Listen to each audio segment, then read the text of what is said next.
Bonjour et bienvenue dans cette nouvelle vidéo. Aujourd'hui on va parler des bienfaits du minimalisme, pourquoi je suis devenue minimaliste et quel genre de minimaliste je suis. Dans les vidéos précédentes que je vous ai tournées, je vous disais souvent qu'il y avait plusieurs types de minimalistes, puisque en fonction si on a une famille, si on a des enfants, si on habite seul, on peut être minimaliste différemment. Voilà pourquoi je fais cette vidéo, puisque selon moi c'est un peu propre à chacun, mais si ça peut vous aider de voir quel type de minimaliste je suis, peut-être que ça peut vous inspirer. Alors selon moi vraiment le minimaliste c'est vraiment un état d'esprit dans lequel on se dit qu'on ne garde que l'essentiel, que ce qui nous fait vraiment du bien et on élimine le superflu. Et par exemple avec ce qu'on peut en retirer, on peut peut-être gagner du temps, de l'argent, etc. Donc comme je vous le disais, ça va vraiment changer en fonction des personnes puisque selon chaque personne, tout ce qui est essentiel peut varier. Pour certaines personnes, ça va être essentiel de garder certaines choses alors que pour d'autres pas du tout. Donc ça peut vraiment changer d'une personne à l'autre. Et aussi pour moi, le minimalisme, c'est aussi une liberté d'esprit puisque au niveau par exemple du matériel, on peut arriver à moins envier les autres pour ce qu'ils ont, pour ce qu'ils possèdent et que nous n'avons peut-être pas.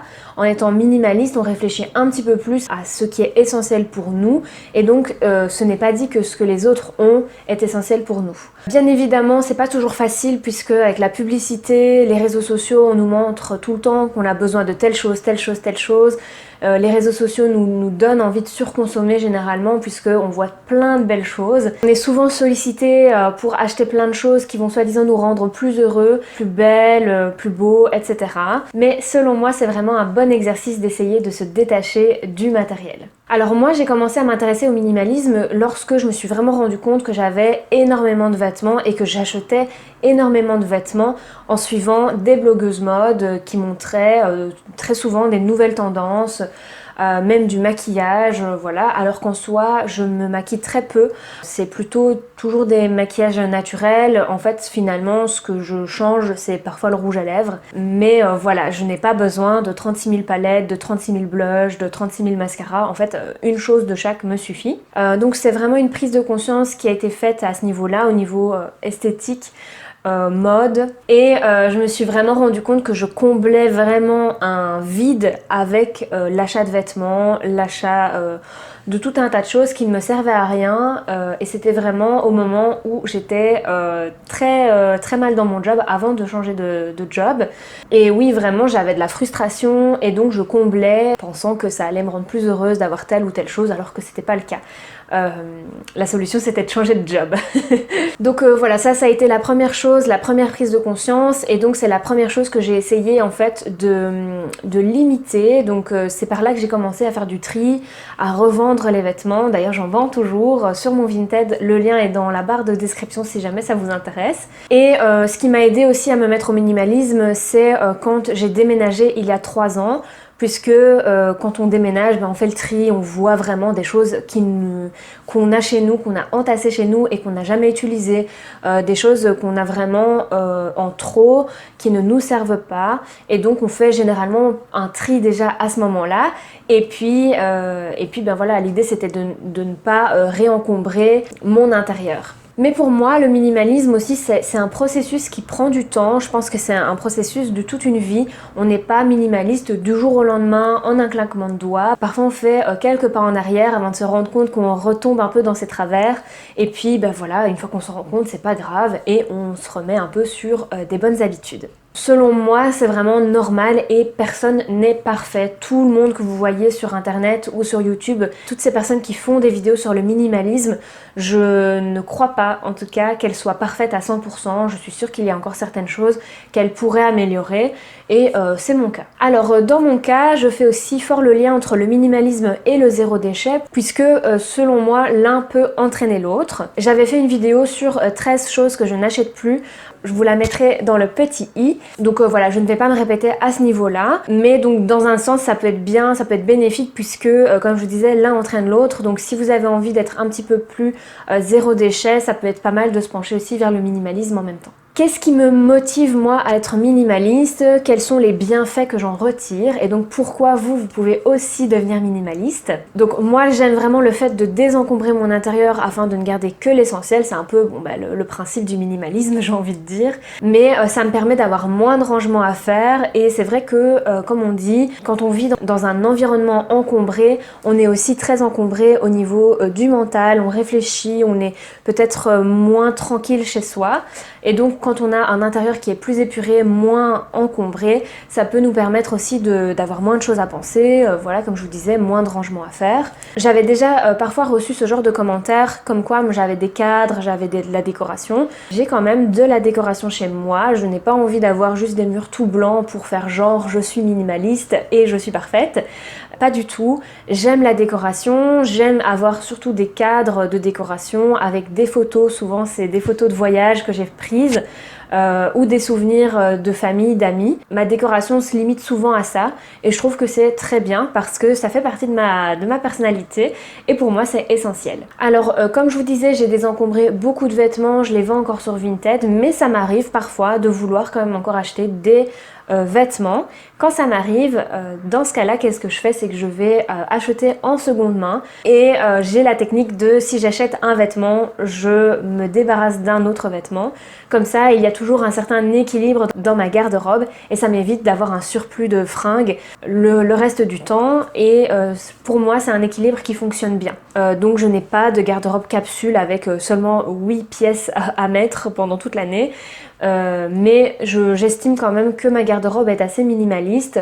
Elle pourrait l'être plus, c'est vrai, mais généralement, régulièrement, je fais des tris en fin de saison et je me débarrasse, je donne ou je vends ce que je n'ai pas porté en fait. Et aussi quand j'ai envie d'acheter quelque chose, je le fais de façon plus raisonnée, j'attends un petit peu avant de passer ma commande et de ne pas acheter des vêtements de façon compulsive ou impulsive. J'aime bien me laisser du temps pour réfléchir, me rendre compte si j'ai vraiment envie d'avoir cette pièce chez moi ou pas. J'avais fait aussi d'ailleurs une vidéo sur le minimalisme, sur les 7 questions à se poser quand on désencombre sa maison. Ça peut être intéressant aussi puisqu'il y avait des questions sur le fait de, avant d'acheter, quelles questions je peux me poser. Donc je vous la mets aussi dans le petit et dans la barre de description. Alors un autre avantage selon moi très important du minimalisme, c'est que je fais des économies puisque je dépense moins mon argent pour des choses dont je n'ai pas besoin et c'est le fait du coup d'utiliser son argent d'une meilleure façon. Moi ce qui est essentiel chez moi c'est les voyages, donc tout l'argent que je ne dépense pas pour des futilités ou pour des choses qui selon moi ne sont pas essentielles, je les garde pour pouvoir voyager. Bon forcément pour l'instant c'est pas trop possible. En parlant d'argent, j'aime aussi l'idée d'acheter plutôt de la qualité au lieu de la quantité, donc si je veux quelque chose, je vais plutôt regarder quelque chose de très bonne qualité qui va peut-être coûter un petit peu plus cher mais que je vais pouvoir garder vraiment longtemps, quelque chose de plus durable. En tant que minimaliste, on pourrait se dire que on n'achète plus jamais rien. J'achète encore moi des livres parce que ça me nourrit, quelque chose de fou. J'adore découvrir des nouvelles choses. Donc voilà, ça c'est encore un petit péché mignon on va dire, c'est d'acheter des livres. Mais ce que j'essaie de faire c'est en fin d'année, je fais un tri et j'essaie de vendre les livres que je ne vais pas relire pour ne pas encombrer ma maison. Ça m'arrive aussi de les prêter par-ci par-là à mes amis, à ma famille, comme ça ces personnes-là n'ont pas besoin de les acheter et ça permet d'être un petit peu plus zéro déchet on va dire. Un autre bienfait du minimalisme selon moi c'est un gain de temps. Tout simplement parce que je vous disais, on ne doit pas passer sa vie à ranger tout le temps sa maison si on n'a pas énormément de choses à ranger. Donc ça c'est bien. J'ai pas une énorme maison, mais pour 2 personnes, la taille de notre maison est vraiment suffisante. Et c'est clair à quel point on gagne un temps fou quand on doit ranger, nettoyer. Donc ça c'est cool. Au niveau du gain de temps également, je ne perds pas du temps à aller faire du shopping, etc. Donc je peux aussi utiliser mon temps pour d'autres choses qui sont plus intéressantes pour moi, qui sont plus essentielles, comme passer du temps avec quelqu'un, prendre ce temps pour moi, pour faire des choses qui m'enrichissent. Donc voilà. Donc ça c'est vraiment un autre point positif selon moi du minimalisme. J'espère que vous avez pu voir un peu quel type de minimaliste je suis. Si jamais vous avez encore des questions, n'hésitez pas à les poser dans les commentaires.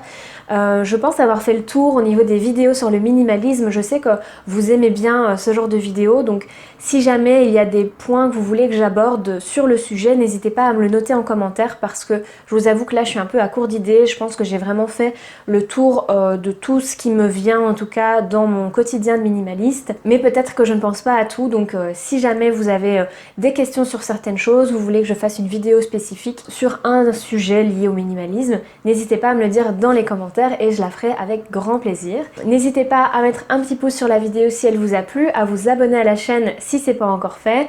Merci beaucoup d'être de plus en plus à me suivre, en tout cas ça me fait vraiment hyper plaisir. Je pense que je reviendrai quand même avec des nouvelles vidéos de minimalisme, mais peut-être pour faire des bilans après 1 an, 2 ans, 3 ans. Bon là ça fait déjà bien 3 ans que je m'intéresse au minimalisme. Peut-être qu'il y aura des mises à jour à faire au fil des années. Donc voilà. Merci vraiment d'avoir regardé la vidéo. N'hésitez pas à venir me suivre sur Instagram. Je vous mets mon pseudo juste ici. Et moi je vous dis à très bientôt dans une prochaine vidéo. Salut!